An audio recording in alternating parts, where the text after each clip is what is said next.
بارش کا موسم چل رہا ہے، تو جب بارش ہو جاتی ہے تو ہم لوگ جب گھر سے باہر نکلتے ہیں صاف ستھرے کپڑے پہن کر نکلتے ہیں، لیکن کپڑوں پر چھینٹیں کچھ نہ کچھ آ ہی جاتی ہیں، کتنا ہی آپ بچنے کی کوشش کرو۔ تو اسی کے متعلق سوال پوچھا گیا ہے کہ مفتی صاحب میں گھر سے باہر نکلا تو کپڑوں پر کچھ چھینٹیں آ گئیں، بہت باریک باریک۔ بارش کا موسم ہے تو میں کیا کپڑے چینج کر کے نماز پڑھوں یا انہی کپڑوں میں نماز ہو جائے گی؟ میرے عزیز بھائیوں، میری بہنوں، یہ بڑا ضروری مسئلہ ہے۔ دیکھیے، بارش جب ہوتی ہے تو چھینٹوں سے بچنا ممکن ہی نہیں ہے نا؟ ہم کتنا ہی بچیں لیکن کچھ نہ کچھ باریک باریک چھینٹیں کپڑوں پر آ ہی جاتی ہیں۔ تو اتنی باریک باریک چھینٹیں جن سے بچنا ہی ممکن نہیں ہے نا؟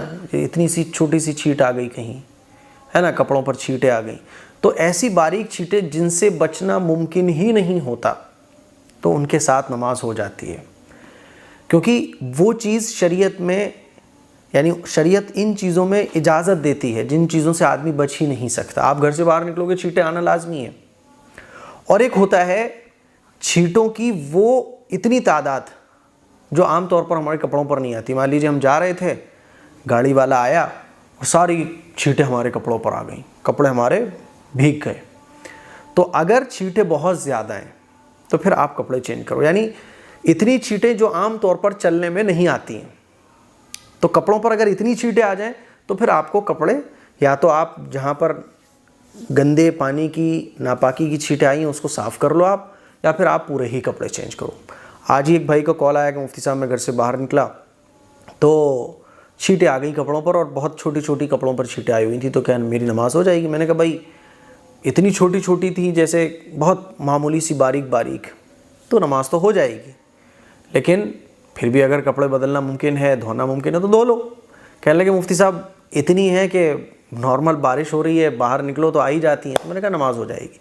تو عام طور پر اتنی چھینٹیں جن سے بچنا پاسبل نہیں ہوتا ہے اس سے تو نماز ہو جاتی ہے، اور بہت زیادہ آ جائیں، ہے نا، مان لیجیے کوئی کتا تھا تو اس نے چھینٹیں مار دیں، بہت زیادہ آ گئیں، ہے نا، یا ایسے ہی کوئی سائیکل یا موٹر سائیکل نکلی تو آپ کے کپڑوں پر چھینٹیں آ گئیں، تو پھر آپ کو اس جگہ کو واش کرنا پڑے گا، یعنی اس کپڑے کو دھونا پڑے گا، یا آپ کو کپڑے ہی چینج کرنا پڑیں گے۔ لیکن بارش میں وہ چھینٹیں جن سے بچنا ممکن نہیں ہوتا ہے، چھوٹی چھوٹی باریک باریک جگہ جگہ آ جاتی ہیں، ہے نا، تو آپ کیا کریں، ان کے ساتھ آپ نماز پڑھ سکتے ہیں، آپ کی نماز ہو جائے گی۔ اس کو کہا جاتا ہے عموم بلوا، یعنی وہ کام جس سے بچنا ہی ممکن نہیں ہے۔ اب بارش میں آپ گھر سے باہر نکلو گے تو چھینٹوں سے بچ ہی نہیں سکتے ہو، تو اس صورت میں شریعت نے رخصت دی ہے کہ نماز ہو جائے گی۔ ہاں، بہت زیادہ اگر چھینٹیں آ جائیں جتنی عام طور پر نہیں آتی تو پھر آپ کی نماز نہیں ہوگی، پھر آپ کو یا تو کپڑے دھونا پڑیں گے یا پھر آپ کو دوسرے کپڑے چینج کر کے ہی نماز پڑھنی ہوگی۔ یا آپ یہ بھی کر سکتے ہیں، جیسے مان لیجئے عام طور پر جو چھینٹیں آتی ہیں وہ پائچوں پر آتی ہیں، تو آپ مسجد جائیں یا کہیں بھی جائیں، نل پہ آپ اس کو دھو لیجئے، پانی سے واش کر لیجئے، وہ ناپاکی صاف ہو گئی، بس کافی ہے۔ نشان باقی رہ جاتا ہے تب بھی آپ کا کپڑا پاک مانا جائے گا۔ اس کے لیے کوئی شیئر کریں، دوسروں تک پہنچائیں۔ السلام علیکم ورحمۃ اللہ وبرکاتہ۔